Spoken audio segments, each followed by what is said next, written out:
29. augusta Slovensko oslavuje výročie Slovenského národného povstania roku 1944. Bolo to ozbrojené povstanie slovenských povstaleckých jednotiek počas druhej svetovej vojny proti vstupu nemeckého Wehrmachtu na slovenské územie. Začalo sa 29. augusta 1944 ako obrana pred nemeckými okupačnými jednotkami. Nepriamo bolo i útokom proti autoritatívnej vláde na čele s Jozefom Tisom, ako aj snahou byť na strane víťazných mocností druhej svetovej vojny. Centrom povstania bola Banská Bystrica.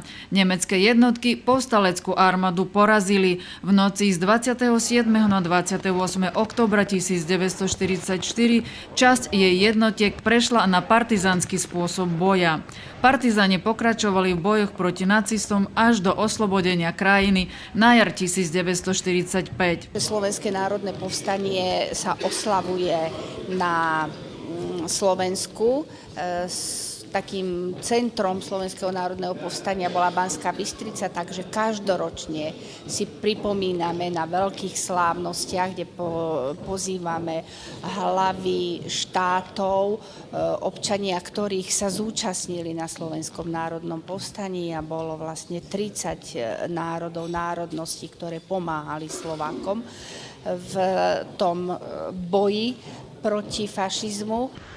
Historický fakt je, že povstalecká armáda bola porazená, ale bola to porážka v boji, nie kapitulácia. SNP bolo skúškou, previerkou duchovnej a morálnej zrelosti národa, jeho túžby bojovať za slobodu a obetovať jej to najcennejšie. To bolo nesmierne dôležité pre kryštalizáciu etosu národa, pretože Slováci, ako ukázal tok času, ním získali určitú potrebnú hrdosť. Hrdosť postaviť sa proti násiliu aj za cenu straty tisícov životov. Pri príležitosti 70. výročia Slovenského národného povstania sa v Užhorode pred Padňami konalo slávnostné podujatie. Je pre nás veľkou cťou, že môžeme v Užhorode, v Zakarpatskej oblasti si spoločne v takom širokej spoločnosti pripomenúť 70. výročie Slovenského národného povstania, ktoré je veľmi významným počinom slovenského národa, že sa dokázal vzoprieť proti fašizmu a dokázal veľmi pomôcť aj východnému frontu tým, že vlastne deštruoval zásobovanie nemeckej armády cez železnicu, ktorá viedla cez Slovenskú republiku. Takže, ale hlavne tento demokratické sa zopnutie proti fašizmu si nesmierne vážime a sme na to hrdí.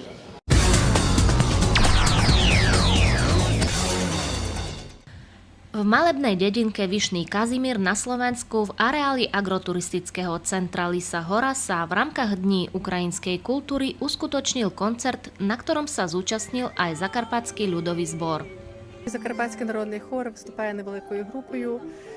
Ми цього літа вже втретє на Словаччині. Зараз ми привезли такі ансамблеві твори, дуже гарні, з нашого Золотого фонду. І це закарпатські народні пісні, словацькі народні пісні і танці. І з нами приїхав народний артист України Петро Матій.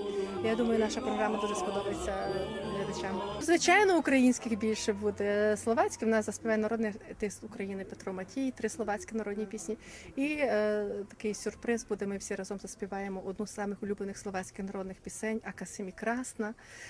Цю пісню ми обов'язково виконуємо в Словаччині. Ми її нещодавно виконували в Тренчині на фестивалі «Погода».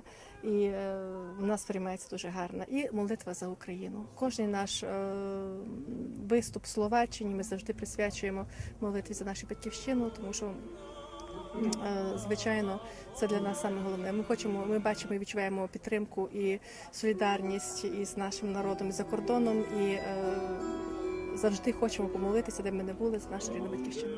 Prítomní očakávali skvelé predstavenie skupiny Zakarpatského ľudového zboru. Tešili sa na krásne zakarpatské a slovenské ľudové piesne. Trocha sa zabaviť, prežiť krajšiu nedeľu. Veríme, že to bude pekné. Od dnešného dňa očakávam super zážitok. Dúfam, že to bude skvelé. Kita folklor mám rada veľmi, takže teším sa. Spolu so zborom na tejto akcii sa zúčastnil aj známy ukrajinský bandurista Dmitro Hubiak z Ternopoľa. Hovorí, že sa tu cíti ako doma, veď jeho predkovia pochádzajú z tejto prihraničnej oblasti.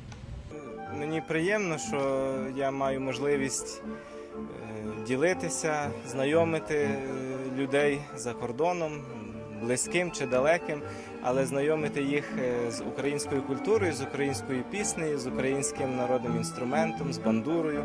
Це завжди приємно. Приємно, коли запрошують, і приємно, коли публіка сприймає. Можу сказати з досвіду свого, що бандуру і українську пісню люблять у всьому світі, і в Європі, і не тільки. І завжди її сприймають з таким подивом і з великим задоволенням. Я сьогодні представлю два типи бандур – київського способу гри і харківського способу гри. І також виконую одну думу, старовинну козацьку думу про козака Голоту. Текст цієї думи був знайдений в 17 столітті, відноситься до 17 століття, принаймні в записі. І це є унікальна дума, унікальна тим, що вона має такий веселий, життєстверджуючий, такий переможний характер, не оплакуючи якийсь загибель, а тут все-таки козак Голота, він виходить переможцем, він показує свій характер, таку веселу вдачу, відношення до життя позитивне. Я думаю, що нам усім якраз такий настрій сьогодні потрібен. Akcia prebiehala pod záštitou predsedu Prešovského samosprávneho kraja Petera Chudika, ktorý hovorí, že takéto dni priateľstva musia byť aj naďalej, pretože to podporuje medzikultúrne vzťahy. Napríklad 3 roky dozadu poviem, ani ma vôbec vlastne nenapadlo, že napríklad toho roku nebudú. Oni dni dobrosusedstva vznikli ešte v podstate niekedy v 70. rokoch minulého storočia, kedy bol úplne iný režim, ale kedy sa jednoducho stretávali priatelia. Stretávali sa ľudia blízki, ľudia známi, ľudia kamarátsky, dobrí a v podstate toto sú aj dni dobrosusedstva. Ja osobne pevne verím, že aj tým dnešným programom tu na vystúpení vo Vyšnom Kazimíre približíme si práve ten deň dobrosusedstva, aby sa to zase opakovalo tak, ako to bolo predtým.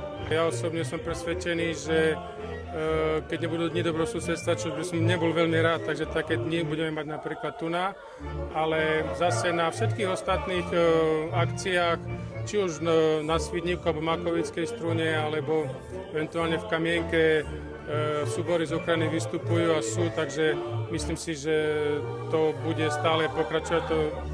Jednoducho toto je živý proces, ktorý sa nedá zastaviť a nezastaví ho nikto, kto si myslí, že niečo vymyslí nové, čo myslím si, že vôbec vymýšľať netreba. Ale ľudia na Ukrajine, na Slovensku sú Slovania, žijú si v miery v pokoji a tak sú žiť aj ďalej. Organizátorom v podstate tým hlavným je honorárny konzul Ukrajiny na Slovensku Stanko Obický, ktorému som svojho času ďakoval, ktorý je v podstate nestorom a gestorom Dní dobrosusedstva. Takže on také dni malé dobrosusedstva robí práve tu u seba vo Vyšnom Kazimíri a zastrešili sme to ja, môj priateľ, kamarát a kolega z Užhorodu Sašo Ledida. Hovorí, že susedné krajiny by si mali udržiavať priateľské vzťahy, a to najmä teraz počas zložitej situácie na Ukrajine. Kultúrna minulosť, rovnako ako blízkosť hraníc, je to, čo spája Ukrajincov a Slovákov. Preto organizátori akcie sľubujú, že dni priateľstva sa budú uskutočňovať aj naďalej.